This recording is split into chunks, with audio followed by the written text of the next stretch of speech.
El presidente de Palestina anunció 3 días de duelo nacional. La decisión se debe a los choques entre los manifestantes de la Franja de Gaza y los soldados israelíes, que dejaron cerca de 60 muertos y más de 2000 heridos. Y es que el pueblo palestino se opone a la apertura de la embajada norteamericana en Jerusalén.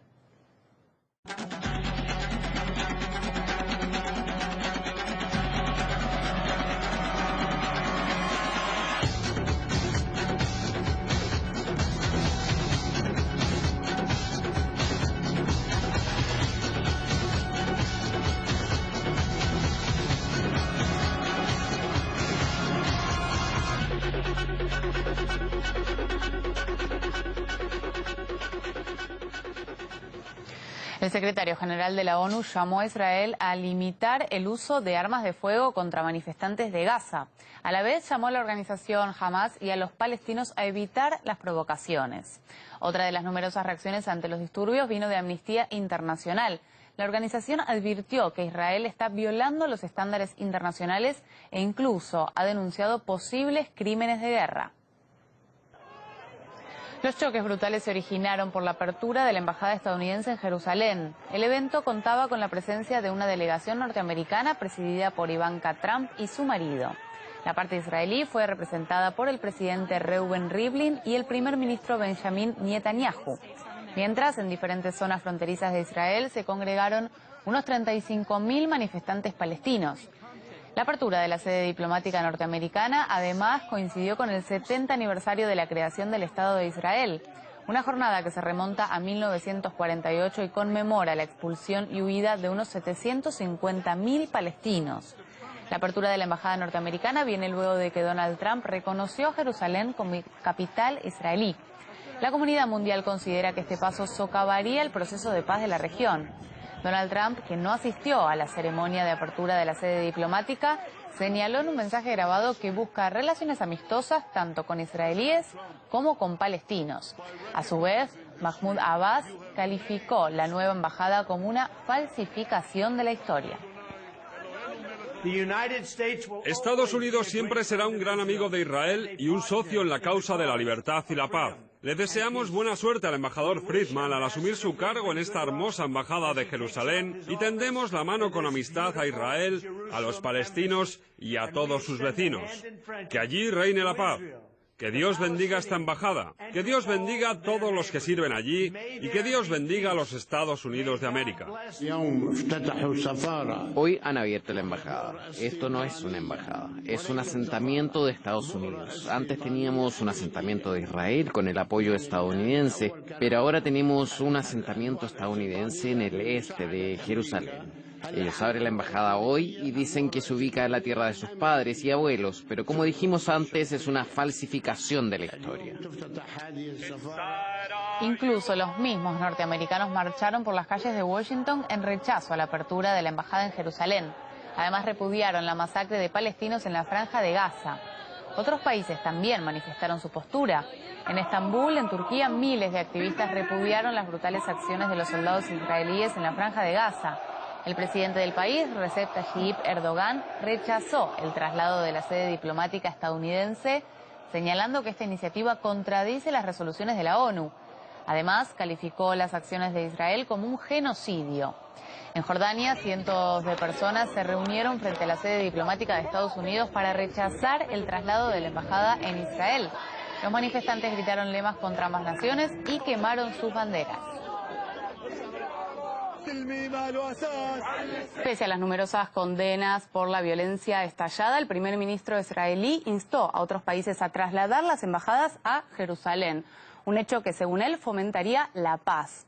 Entre los estados que se alinean a seguir el ejemplo de Estados Unidos están Guatemala, Honduras y Paraguay. Rubén Carcelier ha analizado las razones que lo llevan a cada uno y vamos a preguntarle porque es él quien mejor sabe qué hay detrás de todas estas decisiones. Hola, ¿qué tal, Rubén? ¿Cómo estás? ¿Qué hay detrás justamente de estas decisiones? Bueno, pues básicamente los países que van a tomar estas medidas lo que hacen es seguir el camino de Estados Unidos para ir con el bando vencedor. Pues muchos de ellos tienen relaciones de distintos tipos, históricas o comerciales. Decir también que no es nada nuevo. Ya desde el año 1995 Estados Unidos prometió que iba a trasladar su embajada hacia Jerusalén, y ahora, después de tantos años sin hacerlo, pues el presidente Trump ha sido quien lo ha hecho. Algunos países no van a trasladar su embajada, pero sí tendrán alguna actividad diplomática, o tendrán algún consulado, como por ejemplo la República Checa. Pero vamos a ver los países que sí que se van a trasladar allí. Por ejemplo, tú lo comentabas, Paraguay, el presidente de este país, a finales de mayo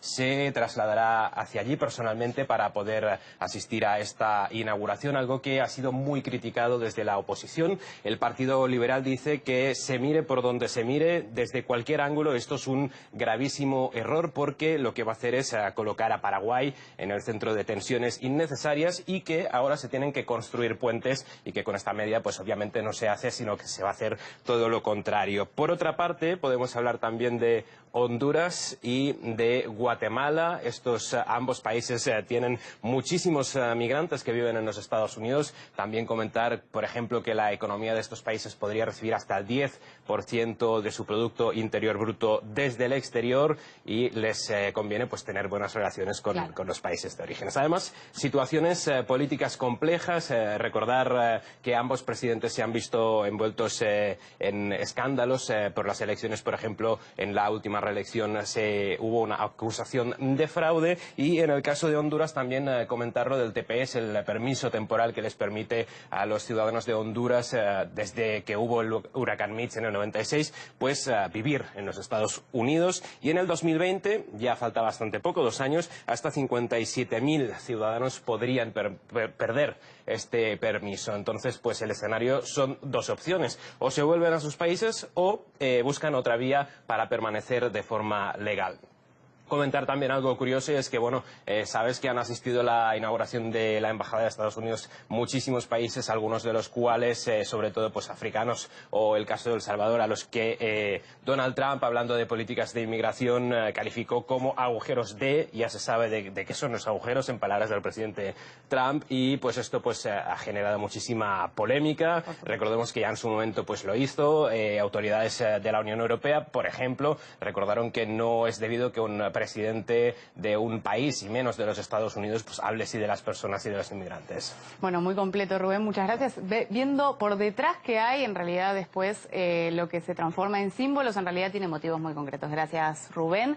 Y en este contexto, el periodista y analista internacional Rafael Araya Masri denuncia la brutalidad de los altercados entre las manifestaciones anti-israelíes y las fuerzas hebreas. Además, destaca que la política de Washington aviva los conflictos en Oriente Medio, apartándolo a la vez de sus aliados. Esto marca un proceso de aislamiento cada vez mayor de las políticas norteamericanas por parte de Europa y de aliados tradicionales, y que están encadenadas también con la ruptura que hizo el presidente Trump del acuerdo nuclear con la República Islámica de Irán, donde Europa ha tomado la decisión, apartándose de la política de Trump, de seguir llevando a la práctica este tratado. Y esto se va a reproducir sin duda también con lo que está aconteciendo en Palestina, donde los países de Europa y países que han sido tradicionalmente aliados de Estados Unidos han manifestado su disgusto y su condena ya a la declaración unilateral de Estados Unidos de reconocer